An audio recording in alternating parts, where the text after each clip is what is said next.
Are your legs lagging behind the rest of your body? You're probably training your legs, but there's a good chance you're not training them properly or intense enough. Today I'm going to show you a simple 6 exercise leg day and how to properly execute it to grow massive legs. We're going to start off the day with adductors. So I've been really trying to, for the last 5 years, emphasize growing my adductor, my inner thighs, because nothing gives that leg a good overall look by not having a thigh gap. So you don't want to be hitting your poses and have a gap between her. You want all that muscle filled in. So to properly execute these,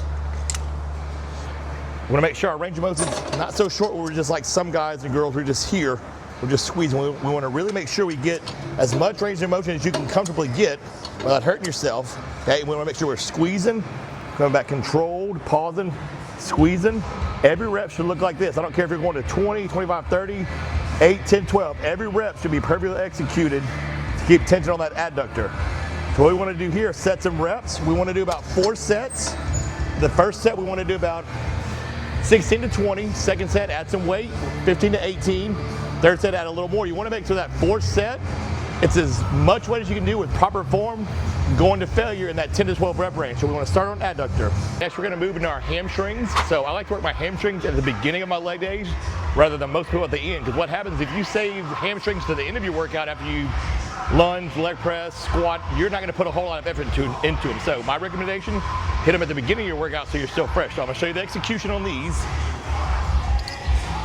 We want same thing as that adductor and everything else. We want big range of motion. We want to squeeze, coming down controlled. Again, same thing as that adductor. Every rep should be perfect.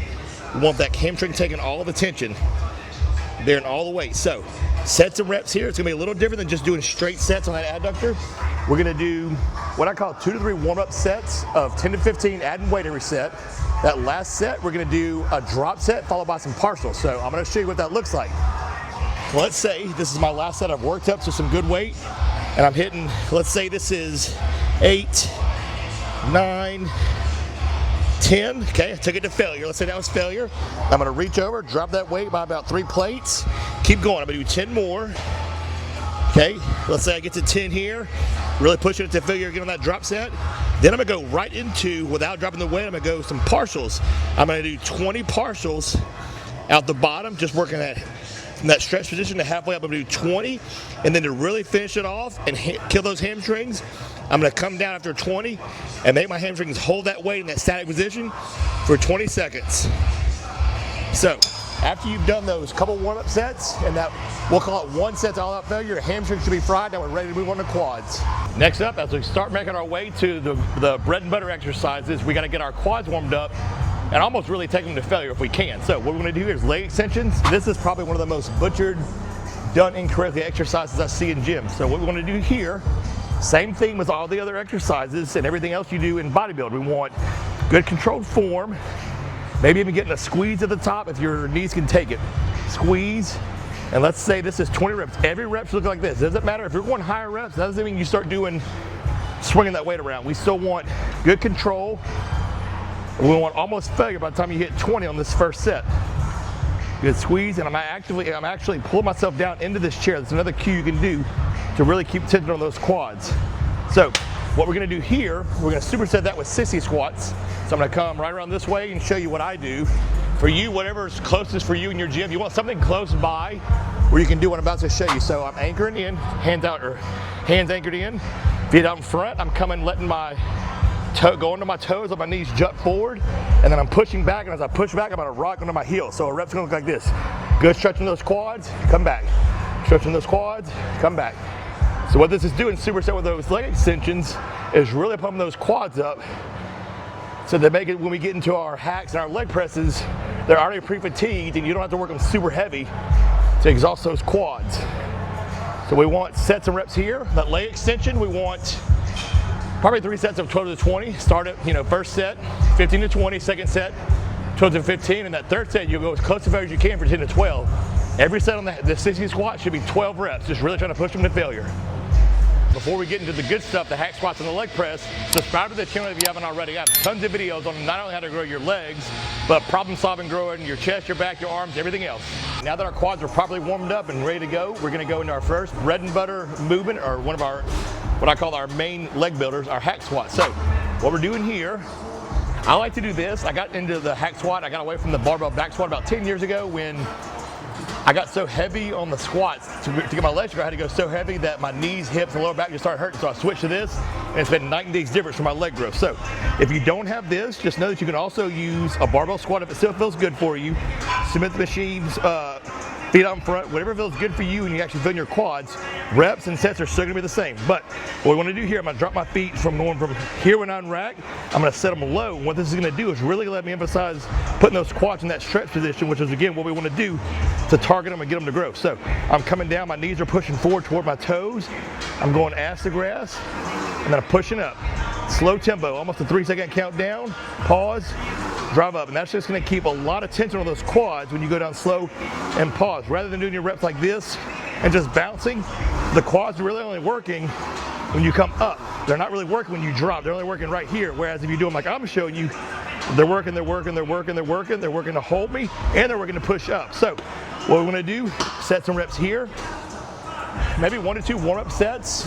Obviously, I don't need a lot of warm-ups after I come off that leg extension. My quads are pretty much ready to go. But 1 to 2 warm-ups, and we want 3 sets, 10 to 15 reps. So those 10 to 15 reps should be to failure, as close to failure as you can get them. And then we're moving on to leg press. Now we're going to move into leg press. So this is another thing that I see people kind of butchering wrong, mainly putting too much weight in ego lifting. So this thing, especially after you come off hack squats and you're really frying those quads, you shouldn't have to use a ton of weight here to get the intended result. So I don't have any weight on here, but I'm just going to show you what the reps should look like. First, I'm going to show you what people do. And on the platform, let's go ahead and say we want to put our feet. You got all the different stances. We got up high, we got down low. For me, after coming off those hacks, I like to just go, let's call it a little bit wider than hip width, okay? And they're set a little low. But I'm going to show you people with too much weight and they're just getting here.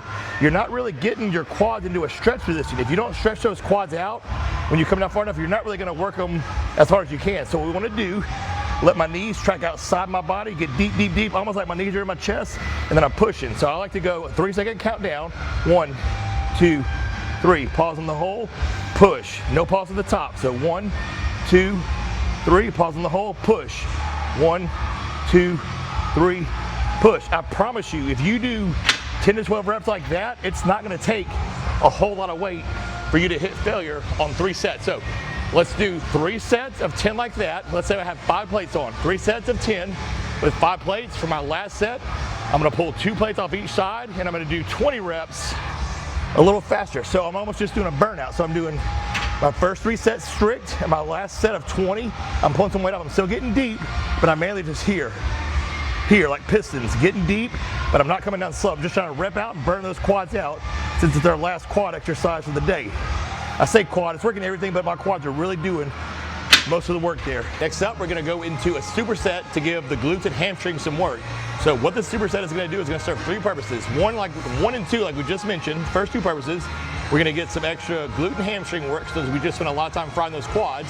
The third thing it's gonna do is gonna help transfer all that blood out of those quads and relieve that pump and transfer it into those hamstrings and the glutes. Put everything in a stretch position. So what we wanna do here on our glute bridge, if you don't have one of these, just use the barbell glute bridge, Smith machine, and if it works.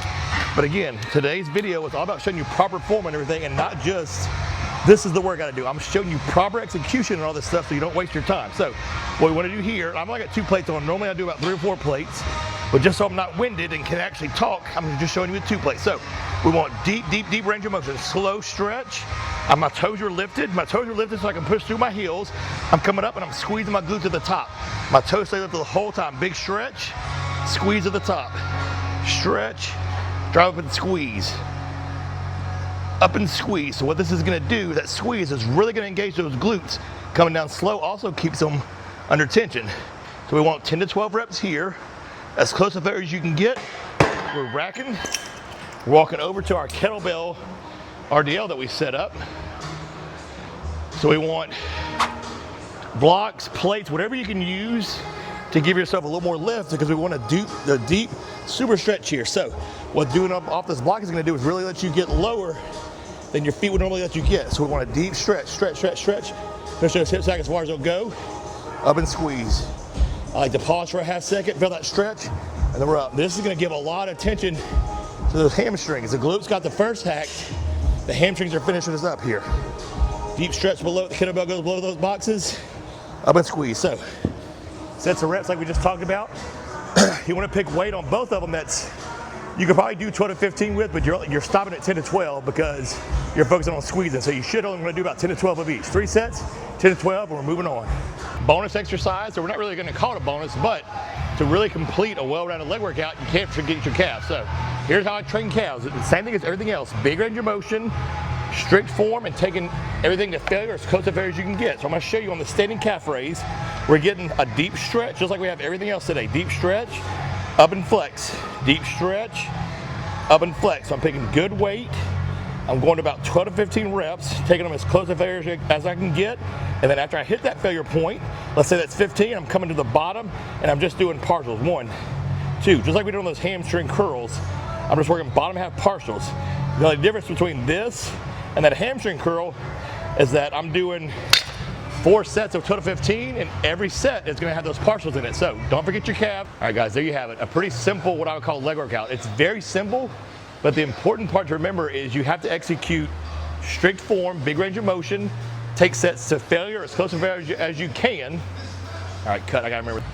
And structure everything in the perfect sequence so that everything leads or feeds off each other. So you're going leg curl, leg extension, hack squat, everything feeds into each other and makes the workout flow a little easier. So follow those simple steps, follow that exact workout for about 3 months, and I promise you, you're gonna have bigger legs. If you like this video, guys, and you wanna see more, subscribe to the channel. As always, stay swole.